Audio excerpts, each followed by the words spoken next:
massage. I'll just show you the hygiene protocol that we've developed for chair massage. It's the Touch Pro version.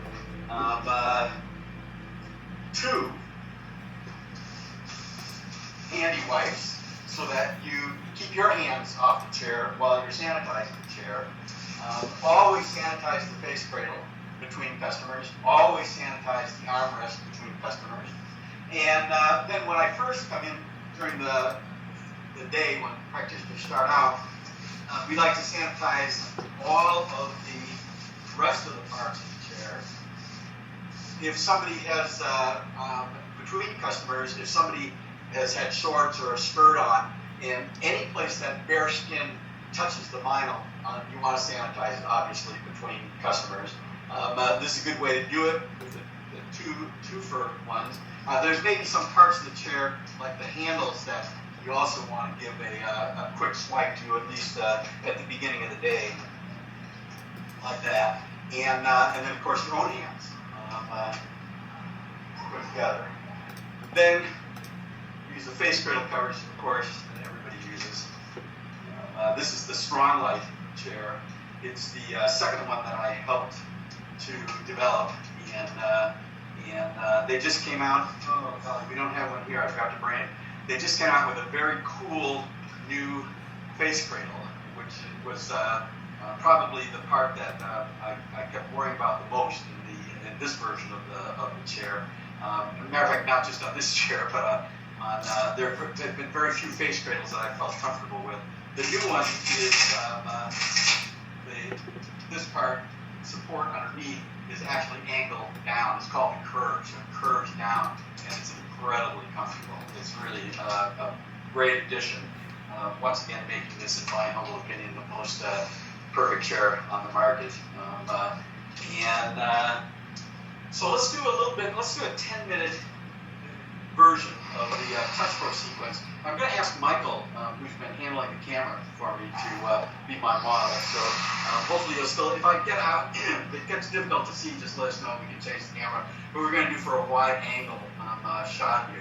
I won't go through the whole screening protocol, but there is a screening protocol that we do, a verbal one, before people sit in the chair. When we had the online scheduling system, people actually had the touch screen system, people actually had to respond yes or no to questions that appeared on the administrative screen at the time that the booking came up. So you'd already be pre-screened before in a written form before you got to the chair, and then the practitioner would just ask you, the basic questions about anything else I need to know about, other than on the screening form. We do that here at Breakpoint.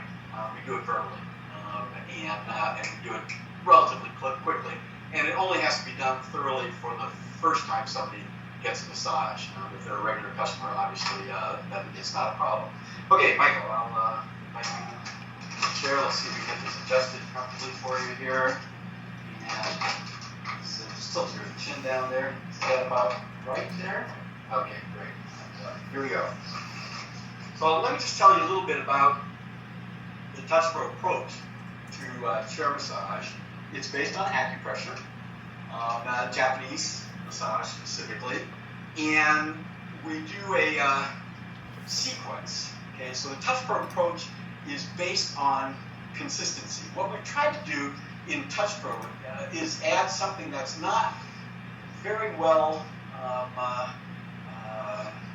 doesn't permeate the massage profession in a big way. It's been one of the big, in my opinion, one of the big failings of the massage profession is the lack of something that you see in every other service profession called quality control. And so it's always been kind of interesting to me that the massage schools encourage people to do their own thing. I'll tell you, my experience going to massage school 30-some odd years ago was that I was scared to death to do my own thing when I graduated, because I knew I didn't know what I was doing, and I didn't have the experience, I didn't have the hands-on training and whatnot, and so I was happy that my teacher, Japanese guy, taught me a sequence, an actual sequence that I could follow. Now, in Japanese, we call that a kata. So what our approach to training chair massage is to do it very much like you train in the martial arts, like Tai Chi or karate, where the term kata is used to describe a highly choreographed sequence of movements that people do over and over again, practice over and over again, until it becomes automatic. Now, the idea of becoming automatic is so that you can stop paying attention to the kata. The kata can disappear, and you can begin paying attention to what actually I think is the most important part of massage, which is the fact that this is a relationship based on touch. And so I can pay attention to what's going on in my hands and underneath my hands while I'm giving the massage, and I don't have to worry about what I'm going to be doing next. My body, my muscle memory knows what to do next. And so it allows me to pay attention to the relationship. And at the most basic level of massage, that's actually what I think we're supposed to be paying attention to is the relationship that's not based on talk, but the one that's based on touch. So I can mostly talk and do this constantly because I've been doing it 10,000 times. But I tell you, I know actually a number of katas. We have, as I mentioned, a 5-minute one, a 10-minute one, a 15-minute one, which is the one that I teach in classes because it's 15 minutes is pretty easily downsized to 10 or 5 and pretty easily upgraded to 20. So that's why I teach a 15-minute sequence. And the 15-minute sequence is not, while it's not done here, it's not unusual that it be done in events. Because again, in the events or workplace market, when you say that you're doing a 15-minute massage, well, if you're really doing a 15-minute massage, you need 20 minutes to do it. You need time, again, to change and do your hygiene protocol and get the last person out of the chair, the next person into the chair. So it's one of the things that I'm very cautious about is giving people an honest 10-minute massage, an honest 20-minute massage, or an honest 15-minute massage, as the case may be. So we pay a lot of attention to openness in our relationship to the customer, not having anything to hide, not trying to hide behind hocus pocus in terms of what it is that we're trying to do. Functionally, we don't pretend to be massage therapists. This is not massage therapy. Chair massage is ideally suited for relaxation and circulation massage. And what we tell people is circulation is not optional. If you don't have it, you'll be dead. So massage in general, basic massage in general, and chair massage in particular, is excellent for enhancing circulation, particularly for people who are sitting at their desks all day long and with their shoulders, arms, and hands and in static positions when the body is designed to move. So circulation comes from the body moving, from muscles pumping. And there's two types of circulation.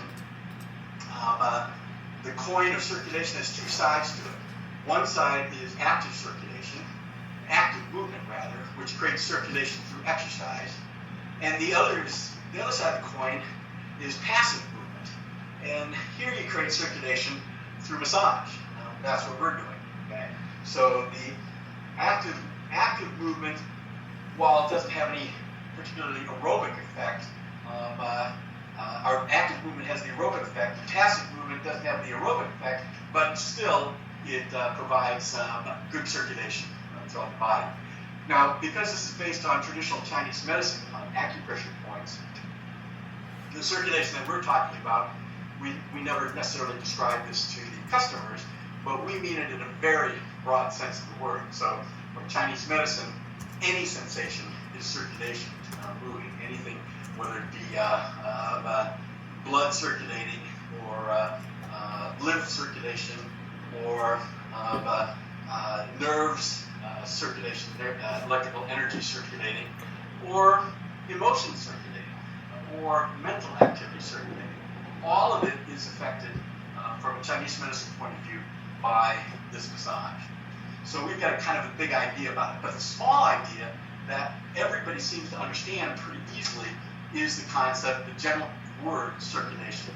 And so that's the one that we use in terms of describing the functional benefits in the simplest possible form possible. The functional benefits of chair massage is that it enhances circulation so that the body's own self-healing mechanisms have a chance to work. And that's what we're about, is assisting, being a resource for people's own self-healing mechanisms. The body does a very good job of healing itself if you give it a chance. Okay, so here's my back to you for a short moment. Yep. Outside of the neck, I apologize. Yep. I love the back of your shirt, though. Yeah, my cameraman's preoccupied. Oh, yeah, hey, I forgot that. I'm advertising. All right. Yep. Awesome. Okay, now, this is the other side. So I don't know if you guys are timing me or not. Nope. And then Tom Derelick, I think it's pronounced, from Austin, Texas, said, and he said he's been practicing your kata for over 20 years. The customers love it, and he gets a lot of praise. Yes, yeah. Yeah, well, it's amazing. You know, people worry about, don't they get tired of it? Doesn't the practitioner get tired of it? Don't the customers get tired of it? And the answer is basically no, because it works. It really works.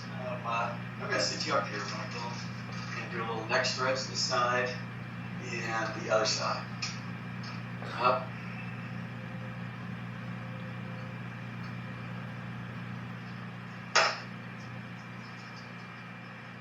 Percussion on the head.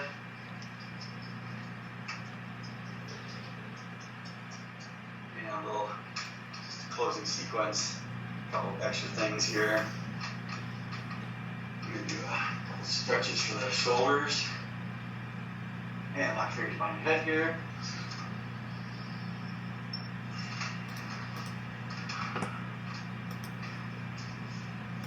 My niece in Boston is probably dying at the moment. The last time I was out there, I missed seeing her. She didn't get her chair massaged. Thanksgiving. Yeah. Thanksgiving.